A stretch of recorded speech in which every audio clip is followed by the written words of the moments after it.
Hi everybody, I'm artist and art therapist Micah Goguen, and we're back for series 2 for our gel press, gel plate printing landscape series. I hope that you're as excited as I am about getting started. We're going to follow up and we're going to be working on our metallic prints on black paper. Wow. So it's going to be a perfect accessory to where we left off last time, following a similar process with a new and unique twist. Let's go ahead and get started.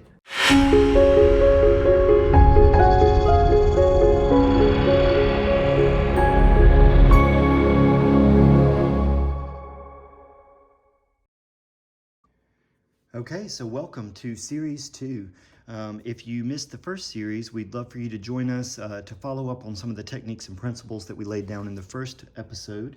And now we're going to follow up with our materials. We're going to be using our favorite square format Instagram photo. Gotta love a square, right? So I've enlarged this color copy to be a 6x6 format so that it matches my plate. I don't have to use a square, but for this process I'd like to.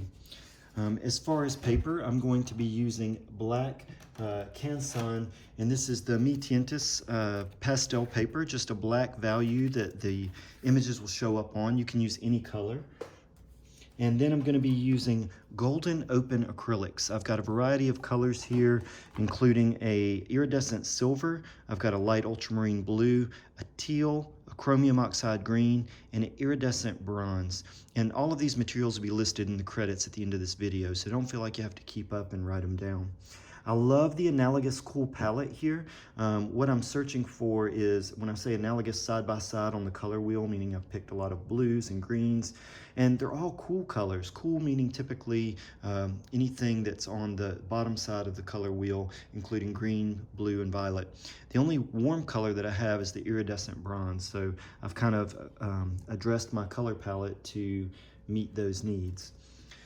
As far as brush application, I'm going to be using the SilverBrush Art Sherpa. This is a number 6 bright, so it's a soft, flexible synthetic brush that I can just be gentle on the plate with, that gets smooth, easy application. I've got a water cup just out of reach here, and then I've also got my paper towel, which I can use to kind of wipe off the excess paint. So, of course, I'm going to be using the 6x6 gel press gel plate. This is the square format, just so that I can keep it consistent. So I've already got the plate laying down on top of the image. I've secured the image with a little bit of painter's tape, and then I've also recreated the hinge method. So what is the hinge method? What I basically do is I take a piece of the 6x6 paper and I place it on top of the dry plate before I add any paint to it, and I just feel to make sure there's a consistent border around the paper so that I've got consistency going on.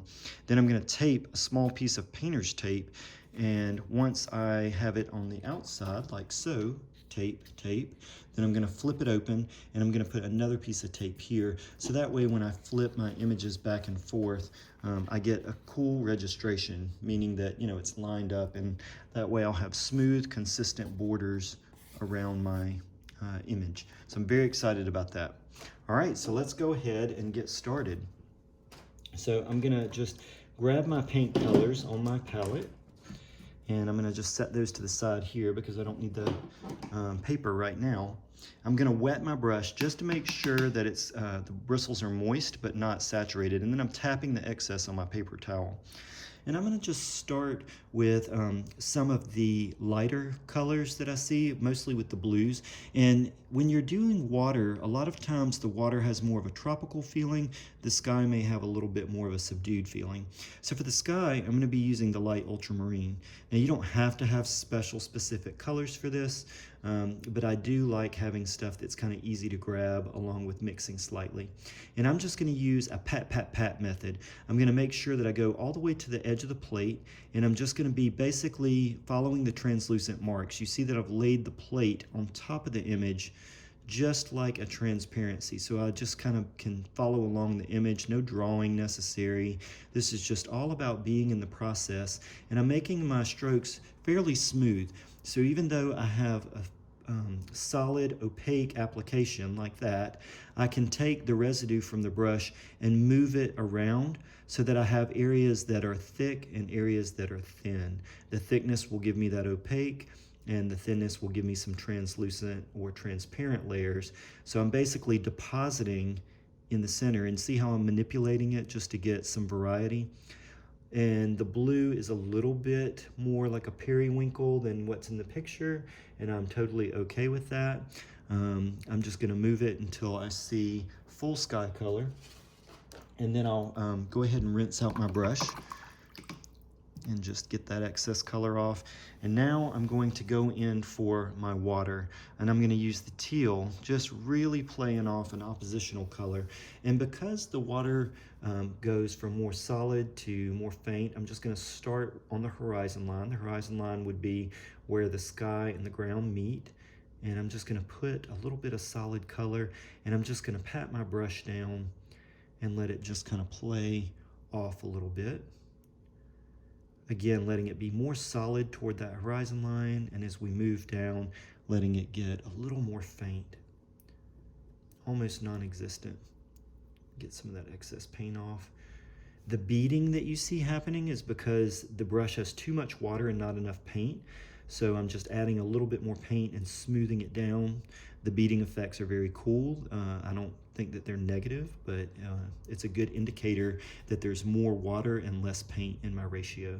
So I'm just going to go ahead and smooth those out till I get my desired effect. And I'm just going to really just cake on the paint in a very specific thick application here to get a little bit more movement with the water. And you know what, just because I want some unity with the painting, I'm just gonna put a little bit of this watercolor in the sky, let it blend with that periwinkle just a bit, just to kind of say hello, you know, a little bit of that reflection above and below, so it can get a little more pale as we hit that horizon line. Then I'm gonna go ahead and clean out my brush. Okay, and now I'm going to go in for some of the bronze. I'm going to get a little bit warmer, and the bronze is mostly going to be for my ground color. So a lot of this place where I'm seeing the green, I'm just going to come in sandy and green, and I'm just going to put this beautiful sparkly bronze. I just love the way that it's already interfacing with the light, so many facets of color, and I'm just going to smooth down, letting the energy of the paint strokes take over. You know, just pat, pat, pat, pat, pat, flip, pat, pat, pat, pat, pat. Let's see that again in slow motion. Pat, pat, pat, flip, pat. Just kidding. Okay, but that way you can see that I'm going really fast, but just letting the energy take over. Okay, and then once I have my bronze, I see a little peak of that could go up here. Loving that. And I'm going to rinse out my brush again. And now I'm going to grab a little bit of this Chromium Oxide green, just so that I can say with a little bit of energy, hello, and have a tiny tap of another color. I'm keeping it centered. I'm not really putting it up here at the top, just kind of anchoring it toward the bottom. When I say anchor, I'm usually referring to just kind of a grounding that can take place with some of the other colors. Just having a little peek. I very seldom like using tubes straight out of the, colors straight out of the tube. So rather I like to have a little bit of variance with it. Cleaning out my brush again, making sure that I get the residue off. And now I'm going to go in for the silver. So the silver for me equals the white. I'm not actually using a white, rather I'm going to use a silver to take place. So I am grabbing this silver and just patting it on, and I'm going the most saturated in the center of my shape. Look at how I grab a large amount, and instead of going to the edge, I'm going right in the center of the shape so that I have a full deposit. And as I move that paint out, it's going to get more equally dispersed, getting thinner and thinner as it moves away. And I'll even let a little bit of the colors blend, you know, being very careful not to drag that blue into what I want to be the clouds. But I am going to have that nice opaque saturated color in the middle, and the more saturated it is, the more dense the coverage will be. So what I mean by that, you look at how thick it is, so that when I'm looking at the finished print, there's saturated and there's some areas that are thin that allow the black paper to show through. So I'm just really excited about getting this color down, letting it kind of slightly blend with the image. Moving that through, just letting the edges blend. Little spots of the paper are able to shine through.